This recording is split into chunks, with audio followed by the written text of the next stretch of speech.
যৌন কেলেঙ্কারিতে কি শুধু মানুষই জড়িত? দেবদেবীরা কি এসবের ঊর্ধ্বে? তাদের যৌন জীবনে কি কোনো অন্যায় নেই? এসব প্রশ্ন আমাদের মনে প্রায়ই জেগে থাকে। আসুন বেদ, পুরাণ, রামায়ণ, মহাভারত প্রভৃতি ধর্মগ্রন্থ ঘেঁটে হিন্দু দেবদেবীদের সম্বন্ধে চাঞ্চল্যকর কিছু অজানা তথ্য আলোচনা করা যাক। নিকট আত্মীয়ের মধ্যে যৌন সঙ্গম করাকে আমরা অজাচার বলে থাকি। উত্তর পূর্ব ভারতের কোনো কোনো উপজাতির মধ্যে এর প্রচলন থাকলেও সাধারণভাবে এটি হিন্দু সমাজের একটি জঘন্যতম অপরাধ হিসাবে গণ্য করা হয়। ঋগ্বেদে দেখা যায় যমী তার যমজ ভ্রাতা যমের কাছে সঙ্গম প্রার্থনা করছে। কলি তার নিজ ভগিনী নিরুক্তিকে বিবাহ করছে। ব্রহ্মা তার নিজ কন্যা রূপে মুগ্ধ হয়ে তার সাথে অজাচারে লিপ্ত হচ্ছে।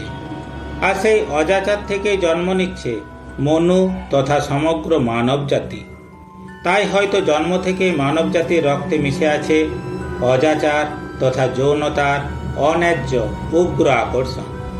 আমরা আরও লক্ষ্য করি যে মহাভারতের অন্যতম দুই প্রধান চরিত্র ধৃতরাষ্ট্র ও পাণ্ডুরও জন্ম হয়েছে যৌনতার এই ঘুরপথে।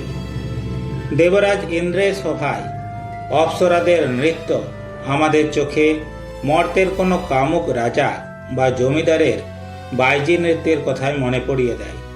উর্বশী, মেনকা, রম্ভাদের সৌন্দর্য, নৃত্যকলা ও যৌন আবেদনের কথা হিন্দু ধর্মগ্রন্থগুলিতে বিশেষভাবে আলোচিত হয়েছে। এই সব হিন্দু ধর্মপুস্তকগুলি ঘেঁটে দেখলে আরেকটি বিষয় জানা যায় যে যৌনতার ক্ষেত্রে দেবতাদেরও কোনো সংযম ছিল না। আদিত্য যজ্ঞে মিত্র ও বরুণ সুন্দরী উর্বশীকে দেখে কাম লালসায় বিবশ হয়ে যজ্ঞ কুম্ভের মধ্যেই বীর্যপাত করে ফেলে। অগ্নিদেব একবার সপ্তর্ষিদের স্ত্রীদের দেখে কামন্মত্ত হয়ে যায়।